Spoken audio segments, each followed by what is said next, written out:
Hello. So after saying not to expect too many of these vlogs in a row, I've gone and made another one. And today is Friday, despite the fact that I said that yesterday was Wednesday. It's definitely Friday today. So a couple of things or thoughts before the weekend. The first one is just a story that cropped up in a number of different online sites that are related to media that talk about yesterday's front page of the Sun newspaper. Don't buy the Sun. The Sun, as I'm sure most of you, if not all of you, will know, is owned by a media mogul called Rupert Murdoch, who owns a number of publications across the world and TV stations and things like that.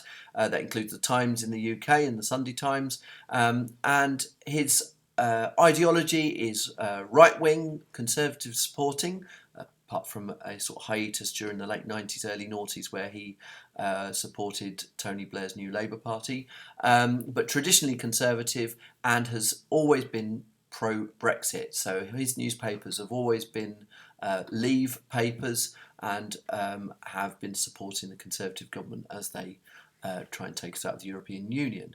Now, what's interesting about yesterday's front pages is the difference between the regional versions of The Sun. So The Sun, whilst it's a tabloid national daily newspaper, a red top, it does have different versions in different parts of the country, particularly through Scotland and England. So yesterday's front page in England was a image of a chicken, an actual chicken, a photograph with a CGI'd version of a photograph of Jeremy Corbyn, the leader of the Labour Party's head, on top of the chicken.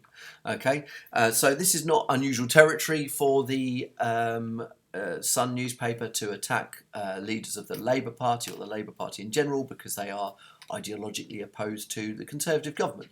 In this instance, the headline was, "Is this the most dangerous chicken in Britain?" Which is a reference to the fact that Boris Johnson, during Prime Minister's Question Time the day before, had called Jeremy Corbyn a chicken for not backing a general election. So the ideology is, as you would expect, pretty much laid out. This is an attack on the Labour Party and specifically their leader. In fact, The Sun, if you go back through the past couple of years since Corbyn has been leader of the Labour Party, The Sun has had a number of headlines and front pages attacking Jeremy Corbyn, sometimes using the same bad CGI effects, notably Jeremy Corbyn, with a picture of Jeremy Corbyn in a bin. Very original. Anyway, what makes this interesting, as I said, is that if you look at the Scottish front page from yesterday as well, the image and the headline is quite different.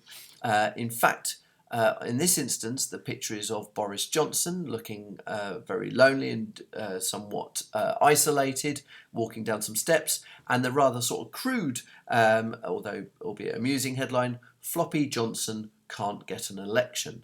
Again, a reference to the fact that his appeals to call for a general election have been turned away or knocked back by members of the Labour Party and, of course, his own party as well.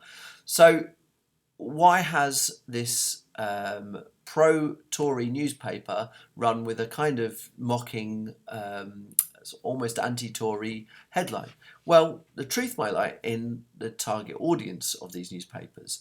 Whilst the Sun has always been Tory, it has also been a very targeted a working class audience. Now, of course, in Scotland, the sort of major political ideology is of a pro-socialist and anti-Tory mass audience. In addition to that, the audience up there is pro-Remain. In the referendum in 2016, Scottish voters voted overwhelmingly to remain in the EU. So this is really interesting. We're so familiar with newspapers wearing, if you like, their ideology on their sleeve, that the proprietor and the owner of a newspaper would put forward their own ideological agenda, something along the lines of what we might describe as hegemony. But here we can see that actually this is much more about knowing their audience, maybe even pandering to their audience in a way.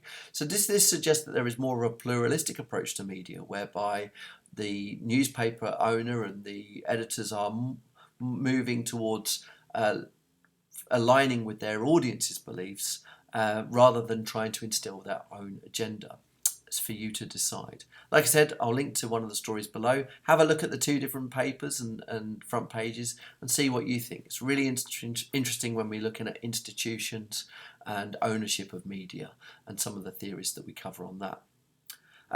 So that's about it, really. It is a Friday. Enjoy your weekend.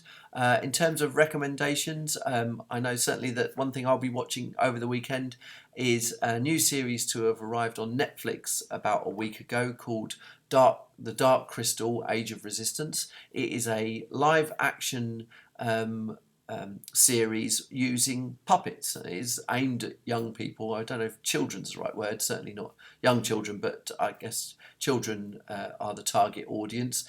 But it's based on and is a prequel series to a movie that came out some 35 years ago called The Dark Crystal.